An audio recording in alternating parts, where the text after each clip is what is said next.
Peace be upon you and welcome to Connect Quran. The word Salah is widely used in the Quran and it has been assigned different rigid meanings by different people.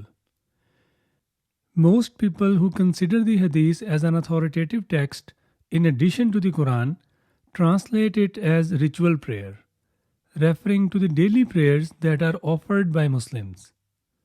On the other hand, not all but many Quran only Muslims translate this word as to follow closely, in the context of adhering to the guidelines.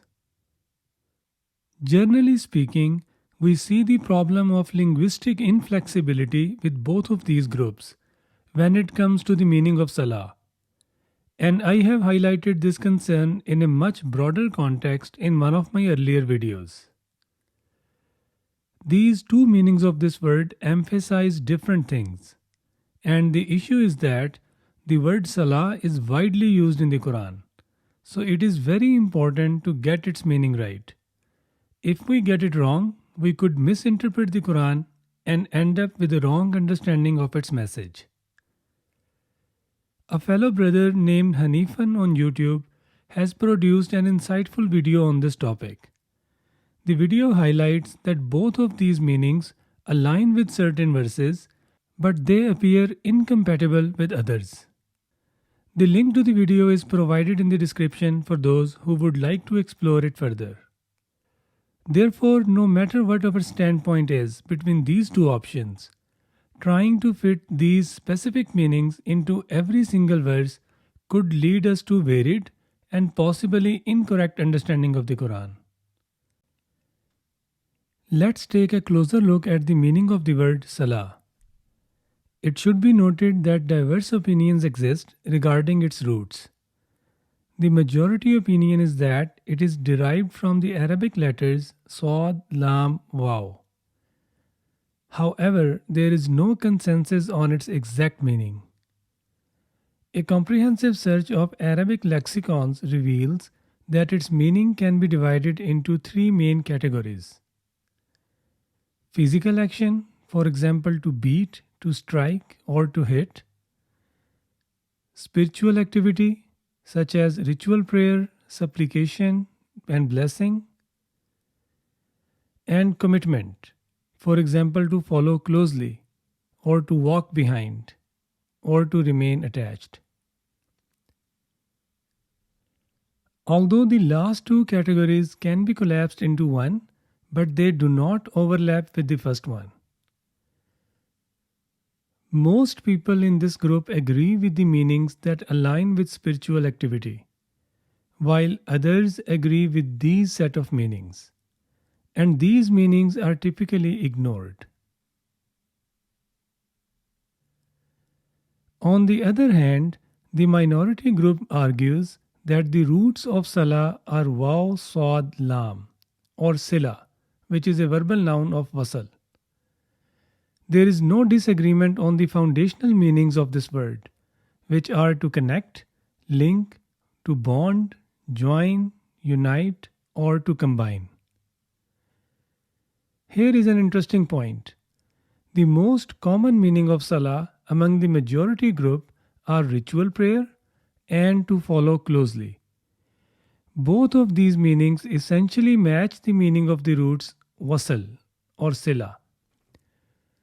For instance, people see ritual prayer as a way of connecting with God through communication.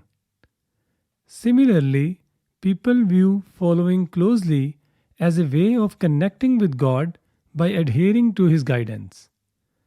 So, in essence, they all are actually pointing out towards the roots of wasal or sila. Therefore, in Connect Quran, we are going to side with the minority group that the roots of Salah are Waw, Sad, Lam, wasal, or sila. But technically, this is also an indirect stance of the majority group as I just described. Now let's take a look at how we are going to translate the word Salah in our interpretation of the Holy Quran on this channel. Considering the roots of Waw, Sad, Lam, or Sila, the word Salah refers to something that causes to build and or maintain a connection, bond, or close relationship between two entities. Let's consider a few different cases to better understand how this meaning can be applied. Regarding our relationship with God, if we wish to build a strong, long lasting connection or relationship with God, what is the one thing that we need? Let's think about it for a moment.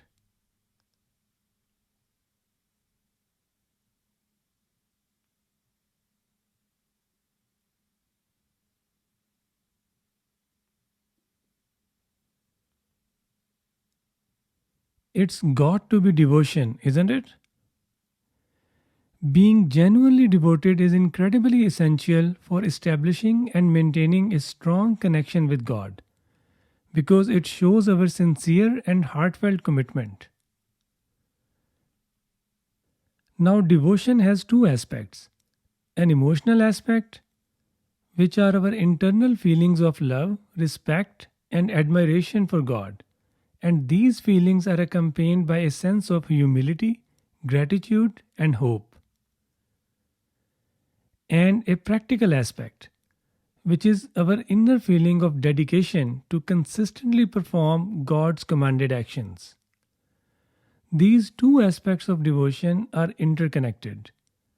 The emotional aspect motivates us to take action, and the practical aspect helps us to grow in our emotional devotion.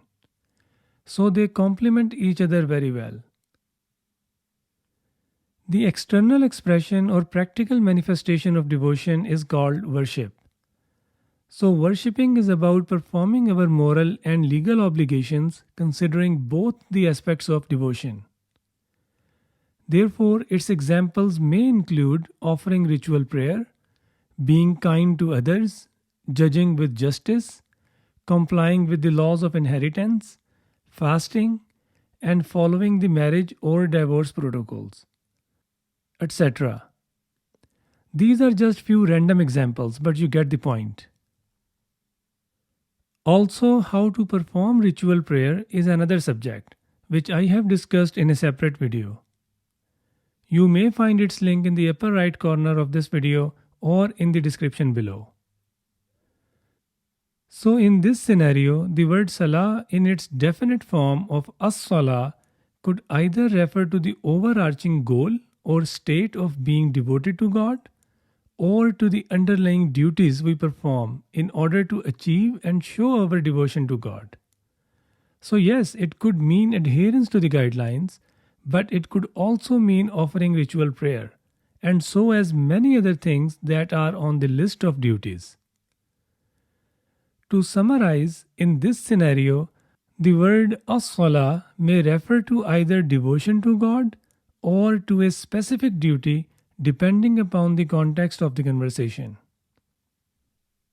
Now let's take another case where there is a connection or close relationship between two entities, such as two individuals or two groups of people, regardless who initiated this relationship.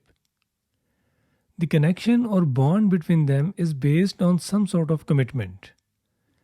Both parties display this commitment in practice by upholding the terms and conditions of the agreement or commitment, which is their duty.